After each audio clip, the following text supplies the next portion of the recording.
de Navidad. Ahí también tenemos un arbolito que me llamó la atención a mí, porque yo le diría que es moderno. Hoy viernes, como todos los viernes, estamos aquí. Hoy cambiamos un poco de panorama. Claro, el panorama de este viernes es mucho más hermoso, porque en vez de tener a un abogado feo, podemos decirlo porque ella lo conoce muy bien. Tenemos a una abogada. A mí me encanta el abogado porque habla para que la gente lo entienda. Y ustedes saben que este es un país donde mucha gente habla para que no lo entiendan, porque creen que si no los entienden, los que lo están oyendo, van a sobreentender que saben mucho, y es porque ellos no entienden lo que está diciendo la persona. Pero hoy hemos traído una persona que yo cada vez que le he oído me ha encantado. Gracias. No solamente la dicción de ella, la manera de hablar, sino lo bien que coordinan las ideas, la secuencia con que las dice, etcétera. Y por eso me encanta que venga ella. Gracias. Además, tiene una apariencia física muy agradable y es una muchacha sumamente inteligente, abogado, distinguidísima, porque en la familia ella no es la única abogada, su mamá es una abogada. Somos todos, mi hermano también. Sí. Sí. De manera que te dirán, ¿y por qué la trajo hoy? Bueno, la trajimos por una razón muy sencilla. Además de que la situación general del país en todo sentido es muy complicada, porque incluso hasta desde el punto de vista sanitario hay una situación dificilísima. Yo no sé si tendremos tiempo de hablar algo de eso, pero créanme que la situación está muy dificultosa.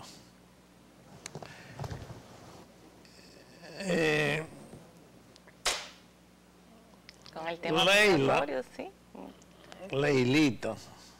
Leilita Mejía Roldán, de una familia muy conocida, ¿no?, dominicana.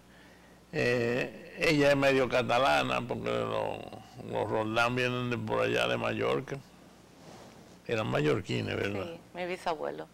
Tu bisabuelo. El abuelo de mi madre. Yo los conocí a todos, fui compañero de estudio de algunos de ellos.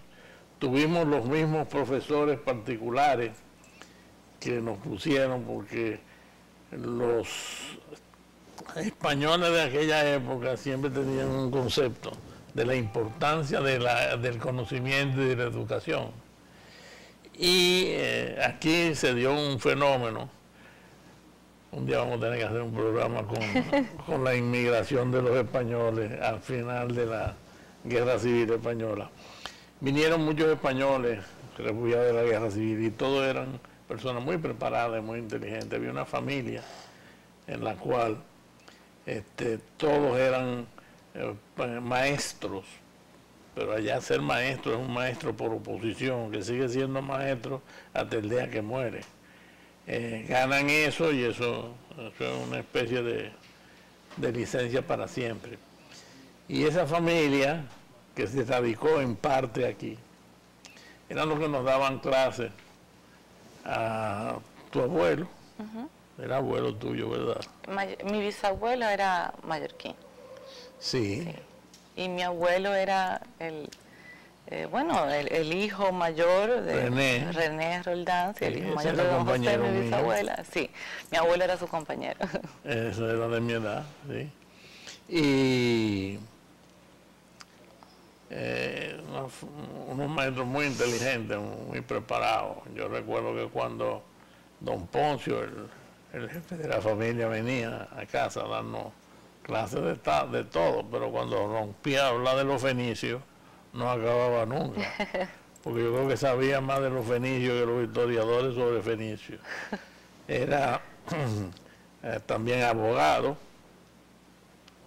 y había sido juez durante la Guerra Civil Española. Así que lo de la judicatura también anda por ahí cerca.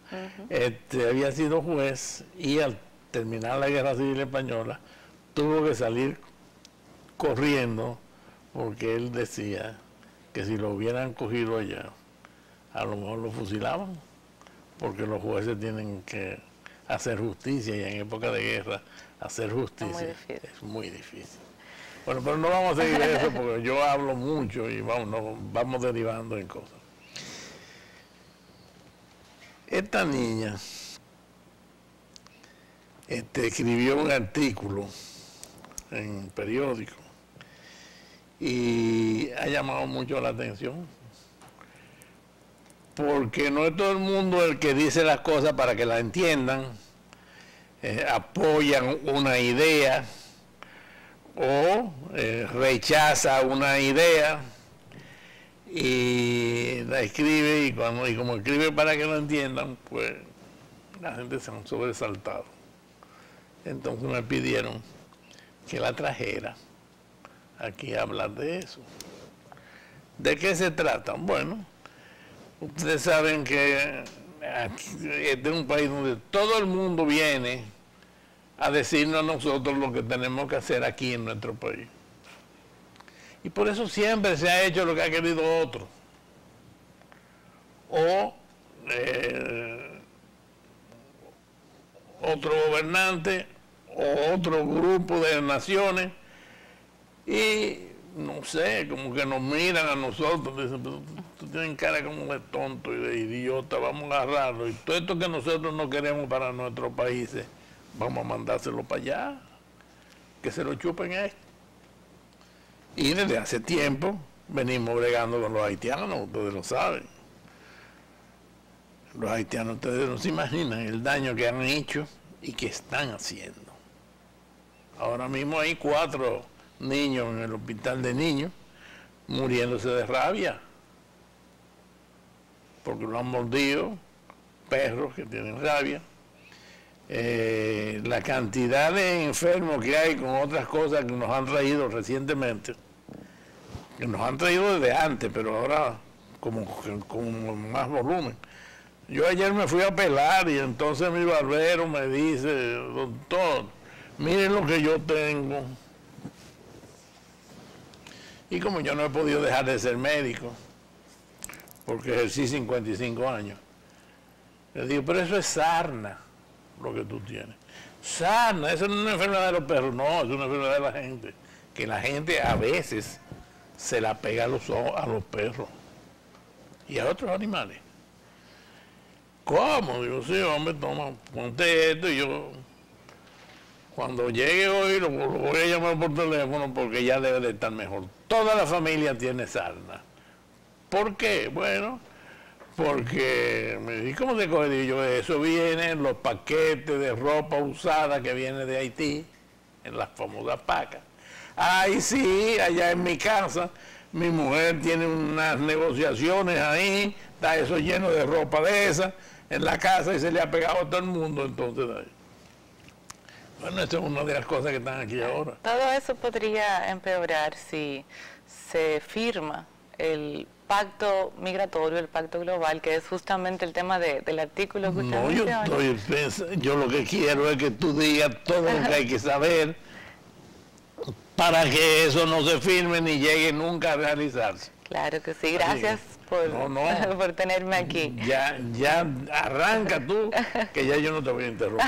No, pero gracias por invitarme a hablar de este tema que es muy importante y que se ha manejado con mucho hermetismo desde el año 2016, y que hace apenas unos días los medios de comunicación y algunas personas que comentamos en los medios de comunicación pudimos tener acceso a la información sobre este pacto global. Se trata de lo que las Naciones Unidas llama Global Compact for Migration, es Pacto Global para la Migración. Se trata de un acuerdo, un documento que se gestó luego de que en el 2016 se había firmado la Declaración de Nueva York sobre refugiados y migrantes.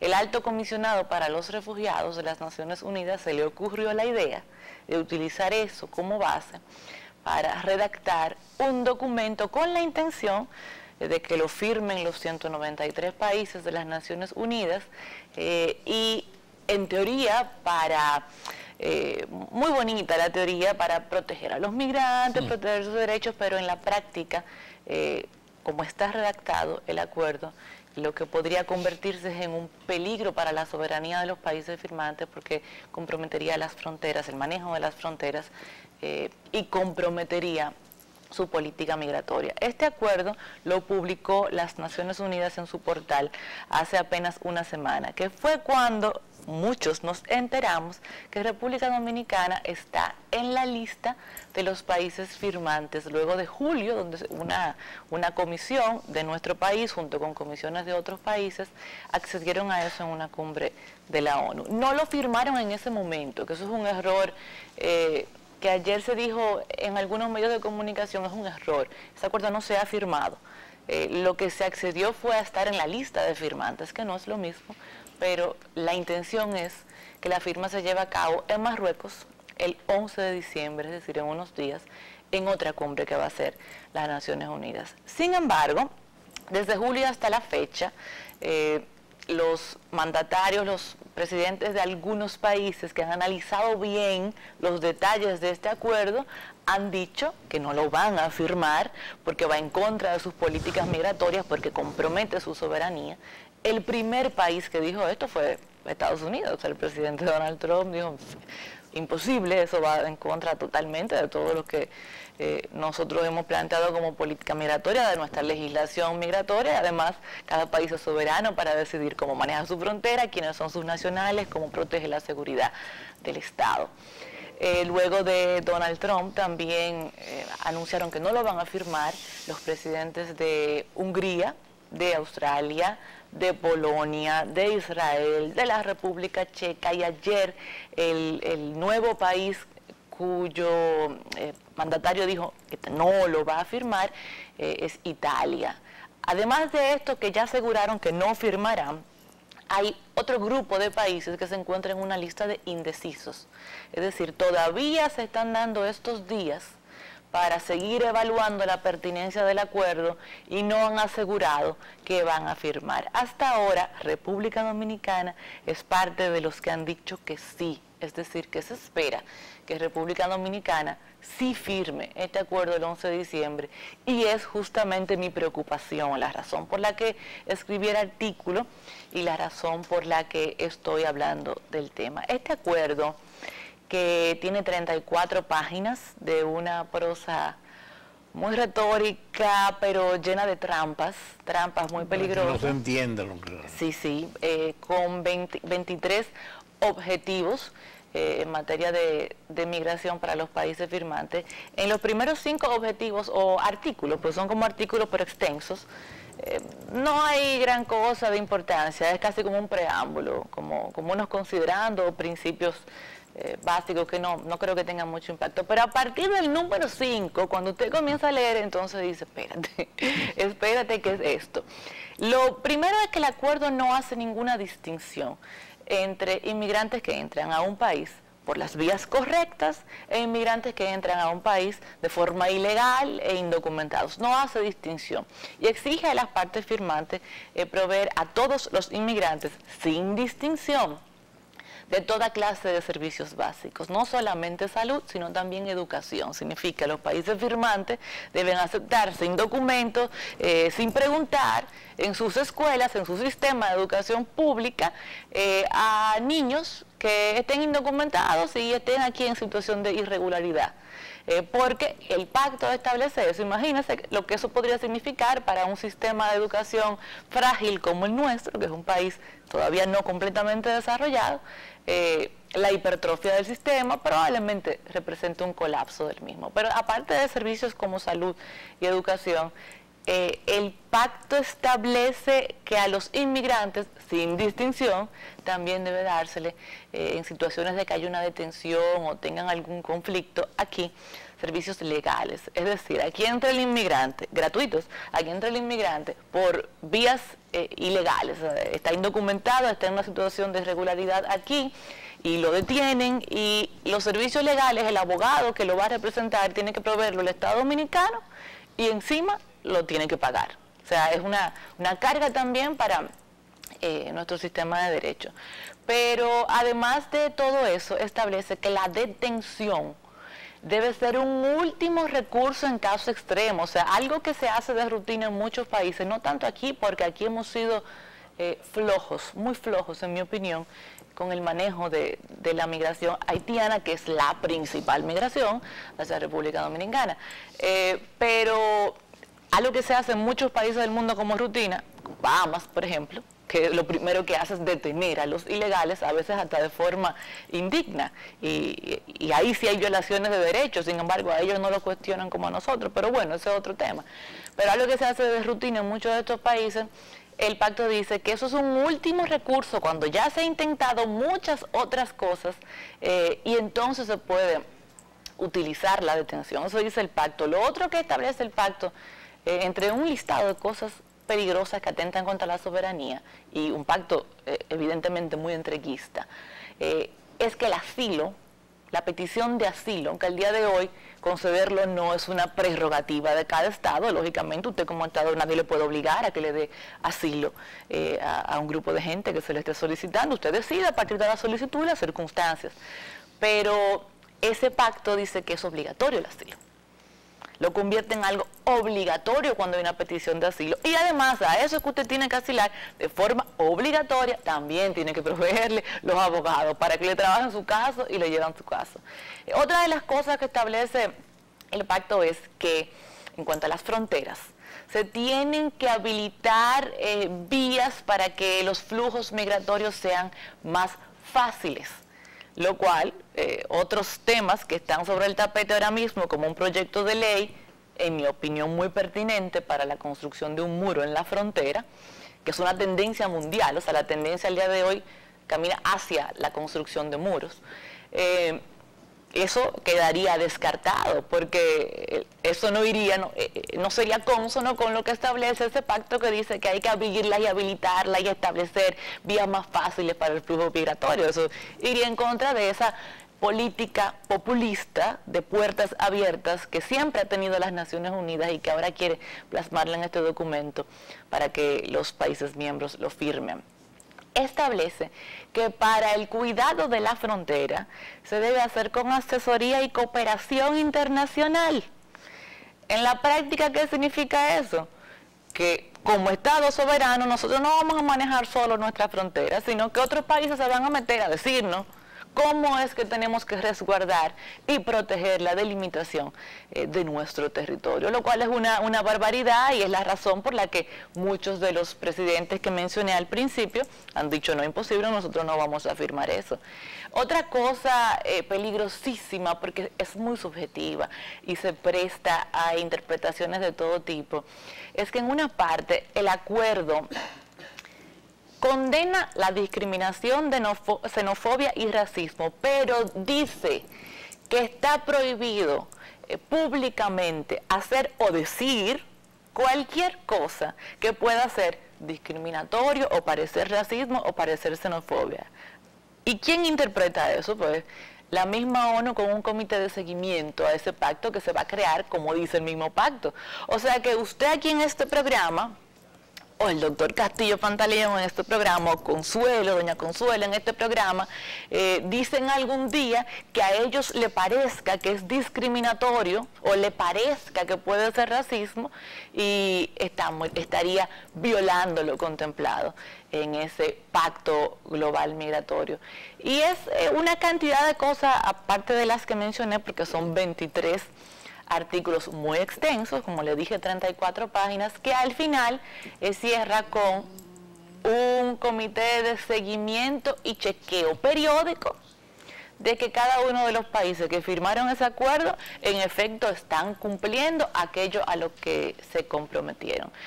Lo que han alegado ciertas autoridades de otros países, porque aquí, como le dije, se ha manejado con mucho hermetismo, es que, bueno, eso no es jurídicamente vinculante.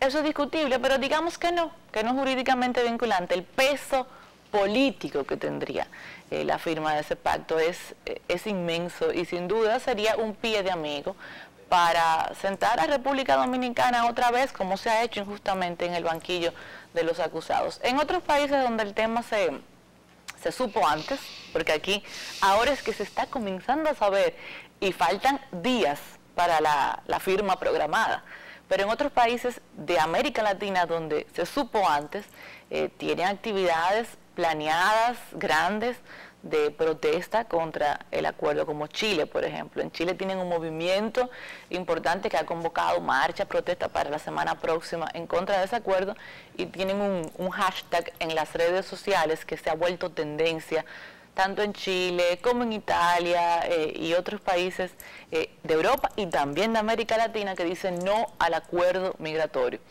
Y mientras eso estaba pasando en estos últimos meses aquí en República Dominicana, no sabíamos absolutamente nada, absolutamente nada. Bueno, de hecho, cuando yo publiqué el artículo, que fue ayer, me llamó mucha gente, abogados y personas que están metidas en los medios de comunicación, en la política, para decirme de qué tú estás hablando.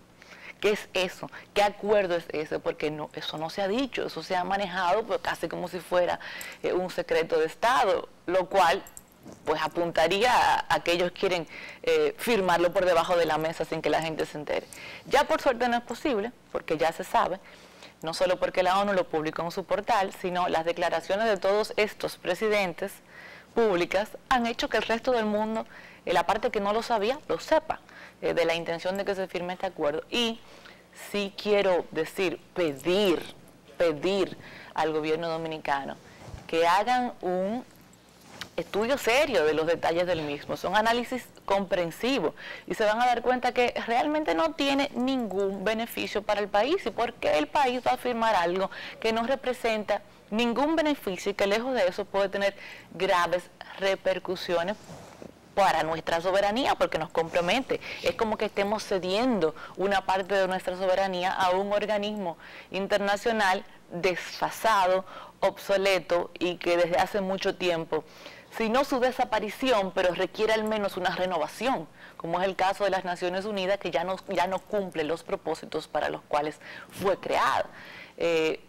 Pienso que el gobierno está a tiempo de decir que no lo va a firmar, porque a diferencia de lo que ha dicho gente, como le mencioné en algunos medios ayer, no es verdad que firmamos ya, ni hemos hecho ningún compromiso. Nos pusimos una lista de firmantes, pero eso no nos vincula ni nos ata a nada. El presidente tiene tiempo, el Ministerio de Relaciones Exteriores tiene tiempo de perfectamente decir, hasta el día antes, hasta el mismo día del acuerdo, mira, eso no nos conviene. Y nosotros, igual que otros países, pues no lo vamos a firmar y punto. No estamos obligados a eso. Linda, escúchame que te interrumpa, pero tú sabes que tenemos que ir a Claro, comerciales. Sí. Y regresamos a partir de donde lo dejaste. Claro.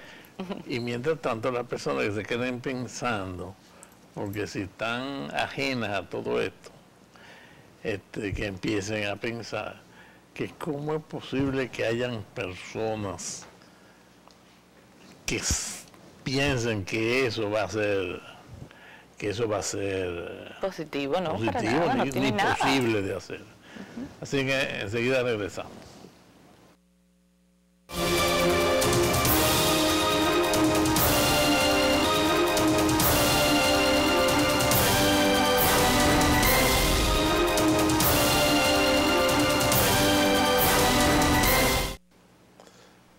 Señores, aquí estamos de regreso. Yo estoy aquí junto con esta jurisconsulta. Así que antes decían así en la época de Trujillo. Bueno, pero los títulos a mí no me gustan. ¿Qué significa eso de jurisconsulta? No, eso es un título, es una manera de llamar a los abogados. Es una manera de llamar a una persona que sabe lo suficiente de temas jurídicos como para ser consultado por otros abogados.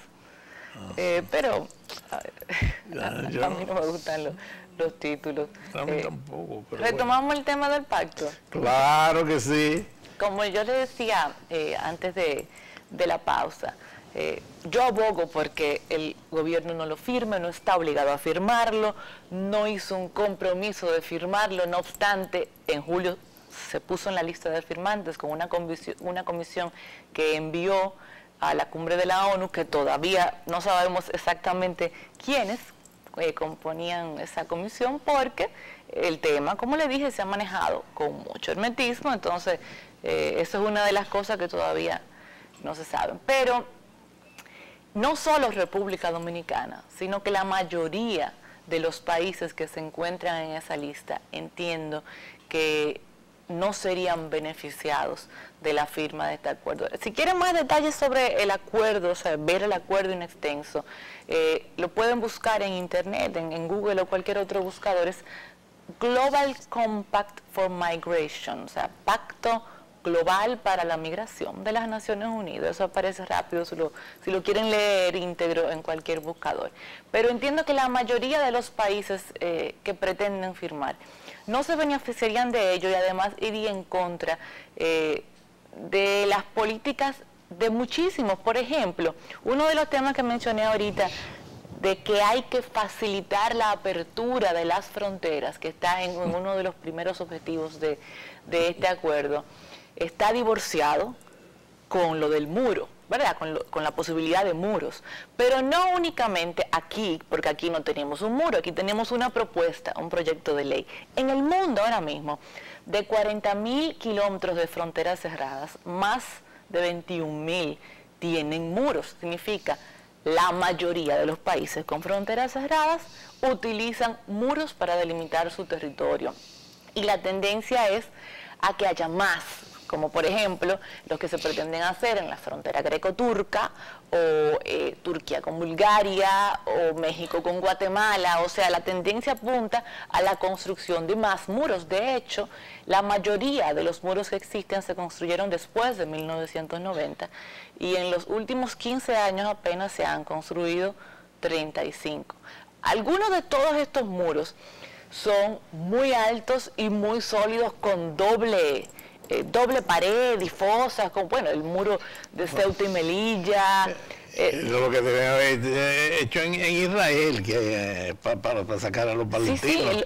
Sí, los muros son una tendencia. Entonces, si estos otros países, además de República Dominicana, como México y como Guatemala, que están por hacer un muro entre México y Guatemala, firman este pacto, eso iría completamente divorciado de esa intención, porque expresamente el documento dice que hay que mantener las vías más abiertas y más fáciles posible. En las fronteras, entonces, un muro sería sin duda impensable.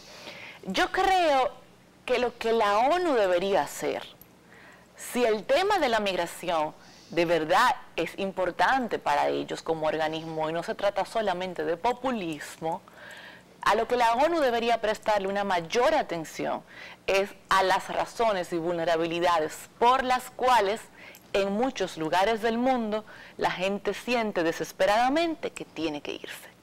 O sea, causales en países como Haití, por ejemplo, que dan origen a la migración. Aquello que provoca, aquellas situaciones de riesgo que dan origen a la migración, que hacen que la población se sienta que tiene que irse.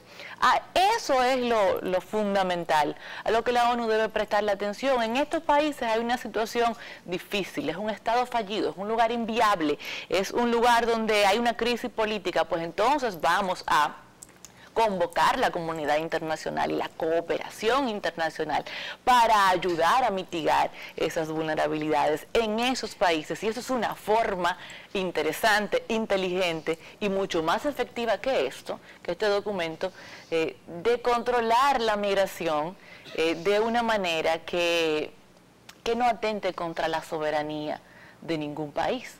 Porque firmar esto, significa ceder una parte de esa soberanía, entregársela a otro organismo.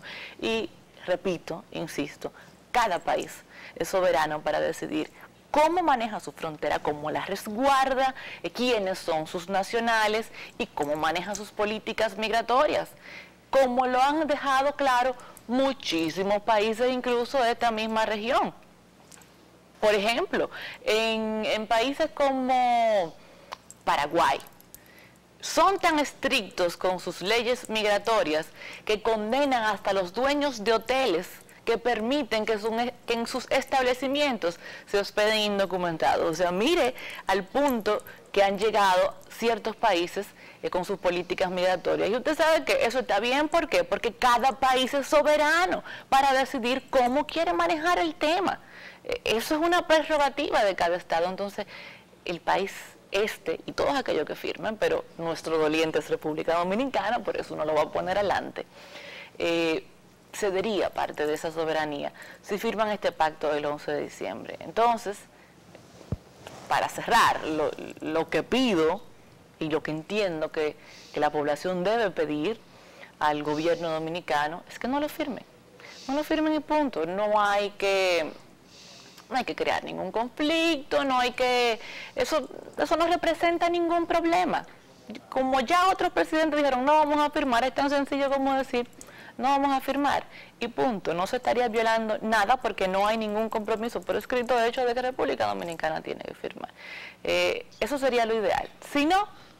Si se firma, estoy segura que sería un pretexto más y muy bueno, un pretexto muy bueno, con muchas opciones, para que esos grupos con intereses antinacionales, que normalmente responden a intereses personales, porque son financiados para tener un discurso antinacional, pues tengan más opciones, más pretextos, más excusas para llevar al país al banquillo de los acusados.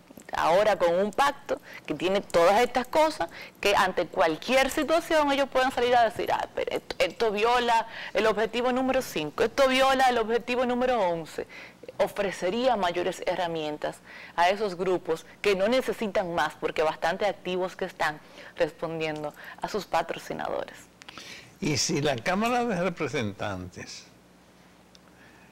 diputados, senadores, se negaran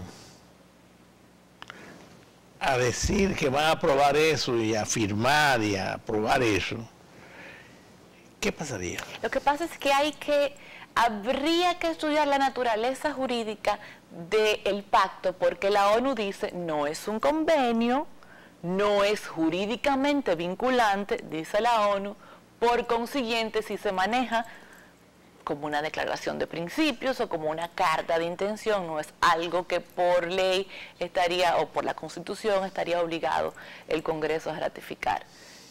Si se maneja de la forma en que la ONU ha dicho hasta ahora, pero, repito, esto se ha manejado como un secreto tal y con tanto hermetismo que habría que ver si cambian un poco las reglas de juego el día de la cumbre. Porque eso puede pasar perfectamente, que en la cumbre donde decía Diego, ahora dice Diego, y agreguen más cosas o se acuerde otra cosa. Es el 11 de diciembre en Marruecos. Al día de hoy se supone que no es jurídicamente vinculante, pero igual el peso político es tal que da igual, haría muchísimo daño como quiera, por lo políticamente... No, están votando ya. Sí, pesado que sería para todos los países que lo firman. Yo quisiera seguir un buen rato y yo creo que este programa se lo merece. Así que gracias, señores, por su atención, y yo creo que debemos de volver sobre este tema y ampliarlo, y que no vamos a firmar de ninguna manera. Ojalá, esa es la idea, eso esperamos. Que tengan un feliz fin de semana. Gracias.